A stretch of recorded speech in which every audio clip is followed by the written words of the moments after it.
आपके लिए बड़ा जरूरी समझना है कि ये हम जद्दोजहद क्यों कर रहे हैं। सबसे पहले ये समझ जाए कि ये पॉलिटिक्स नहीं हो रही, ये आप अपनी हकीकी आजादी की जद्दोजहद कर रहे हैं, जहाद कर रहे हैं। आजादी के लिए जब एक इंसान जद्दोजहद करता है उसको जहाद कहते हैं। जो अपना, जिस तरह जिले शाह जब वो अपनी जान खोता है तो उसको शहीद कहते हैं। और शहीद का दर्जा कुरान में हम जब नमाज पढ़ते हैं सूरत फातिहा में हम कहते हैं कि अल्लाह उनके रास्ते पे लगा जिनको तूने नेमतें बख्शी। तो सबसे ज्यादा नेमतें तो अपने पैगंबरों को अल्लाह ने बख्शी। उसके बाद दूसरे नंबर पे शहीदों का रुतबा आता है। तो याद रखें कि ये जो आप मेरे साथ मिलके ये जो जद्दोजहद कर रहे हैं, ये अपने मुल्क को हकीकी तौर पे आजाद कर रहे हैं। अभी नहीं, मैं टाइम कम है ना, मैं इसलिए कह रहा हूं। जैसे मैं खत्म करूंगा उसके बाद बेशक नारे मारना, लेकिन पहले मेरी बात आप बड़े गौर से सुने। और नौजवानों, आपने खास तौर पे, क्योंकि अल्लाह ने ना हम सबको, जब उसने कहा ना कि हम अशरफुल मखलूकात हैं, सबसे अजीम मखलूक है, तो मैं ये लोगों को समझाता हूं, लोगों को पता नहीं, इस चीज की समझ नहीं आती कि जब अल्लाह ने फरिश्तों को कहा कि इंसान के सामने झुको, और इब्लीस ने कहा कि मैं तो आग का बनाऊं, मैं इस मिट्टी के इंसान के सामने क्यों झुकूं, तो अल्लाह ने एक बात कही कि फरिश्तों को कहा कि तुम्हें भी नहीं पता कि मैंने इस इंसान को कितनी सलाहियत दी है। लेकिन इंसानों को भी नहीं पता कि अल्लाह ने हमें कितनी सलाहियत दी है, हमें भी नहीं पता। हम अपनी सारी जिंदगी गुजार जाते हैं, हमें यह नहीं पता होता कि अल्लाह ने हमें कितना बड़ा मुकाम दिया।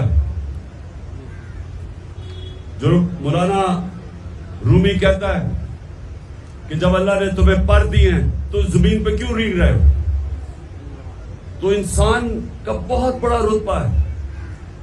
लेकिन वो इंसान सिर्फ ऊपर की परवाज तब कर सकता है जब आजाद होता है।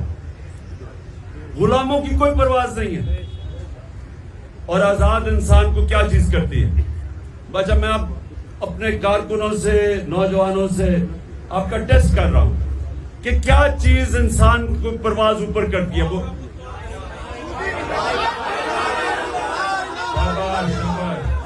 ला इलाहा इल्लल्लाह, कोई नहीं है खुदा सिवाय अल्लाह के। यानी कि हम किसी के सामने नहीं झुकते सिवाय अल्लाह के। ये इंसान अपनी आजादी का दावा करता है कि मैं आजाद हूं, और आजाद की परवाज है ऊपर। और मेरे नबी सल्लल्लाहु अलैहि वसल्लम ने मदीना में वो अरब जिनकी कोई हैसियत नहीं थी, दो सुपर पावर्स थी दोनों तरफ, अरबों की कोई हैसियत नहीं थी,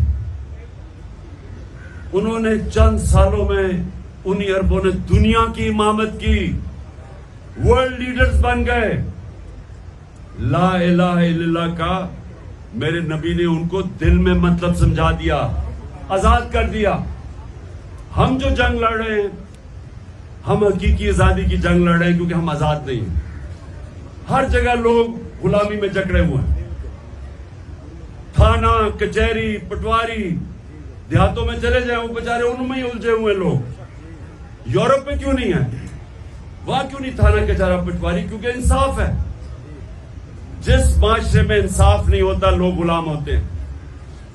जिस माशरे में इंसाफ नहीं होता, जुल्म होता है, ताकतवर की गुलामी करता है इंसान। मकबूजा कश्मीर में क्या हो रहा है? पकड़ पकड़ के घरों में उठा लेते हैं, रात के 3 बजे जाके उनको पकड़ लेते हैं, कोई किसी केस में भी जेल में डाल देते हैं। वो अगर मुजाहरा करते हैं तो उनके ऊपर गोलियां चलाते हैं, टीयर गैस करते हैं। तो क्या हमारे बाहर ये नहीं हुआ?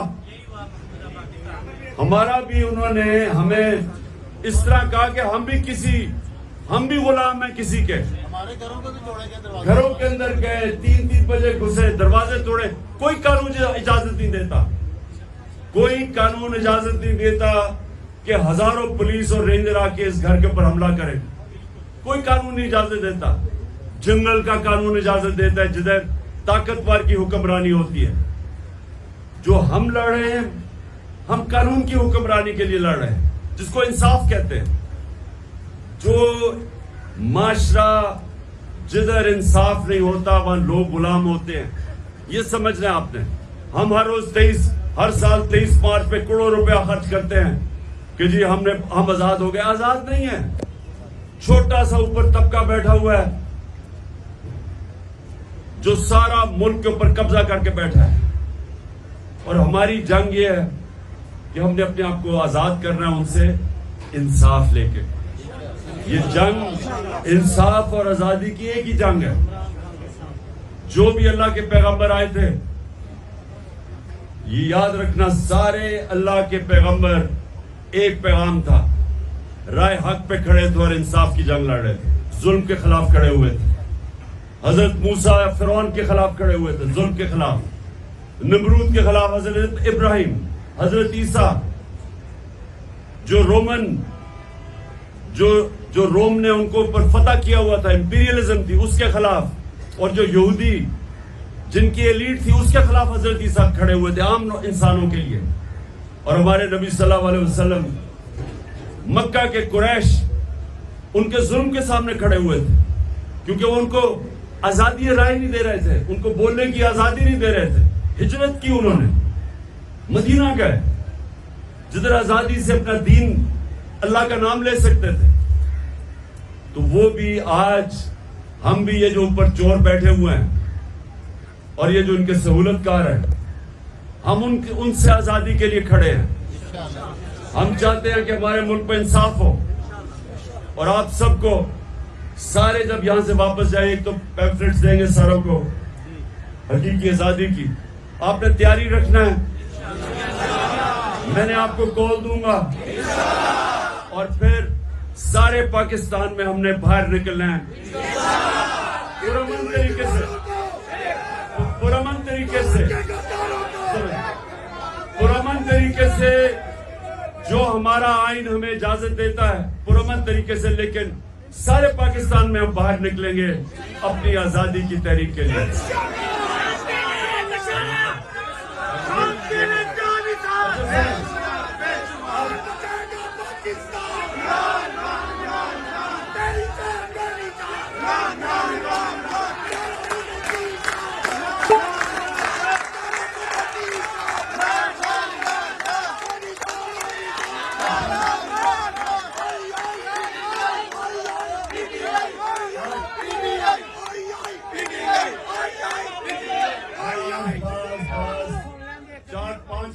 रोजे के सर सुने आप। अब आखिरी चीज सुने जरा। अब नौजवानों, आपके लिए आखिरी चीज, जो आपने एक और बात सुनी, मेरी आखिरी बात, और मैं सारे नौजवानों को अब बता रहा हूं, ये कभी मेरी बात ना भूलना। माशरे में जो इज्जत है, इज्जत सिर्फ अल्लाह देता है।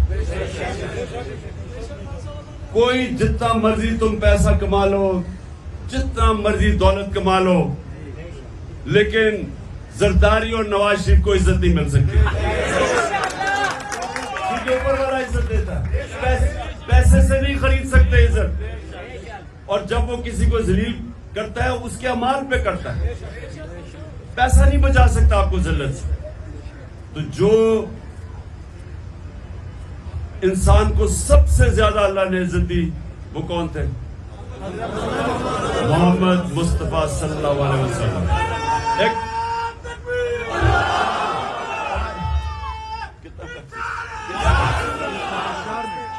अच्छा जी, 4 मिनट, 2 मिनट, अच्छा 2 मिनट रह गए। सुने जरा, उनका नबूवत से पहले भी उनका जो किरदार था, उसकी बुनियाद 2 चीजों पे थी, सादिक और अमीन।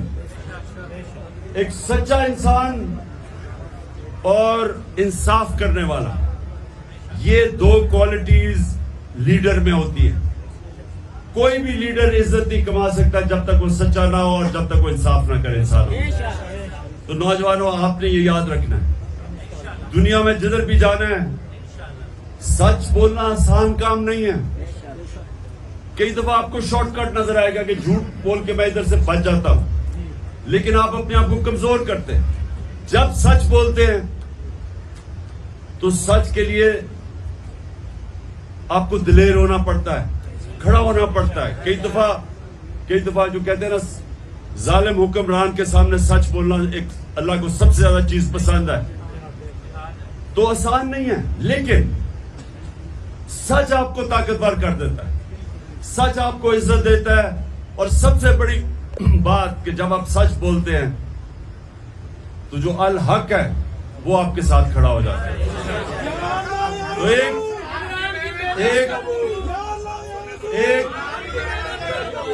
एक सच्चा आदमी सब पे हावी हो जाता है। मैं एक आपको बस आखिर में खत्म करता हूं क्योंकि रोजा खुलने वाला है।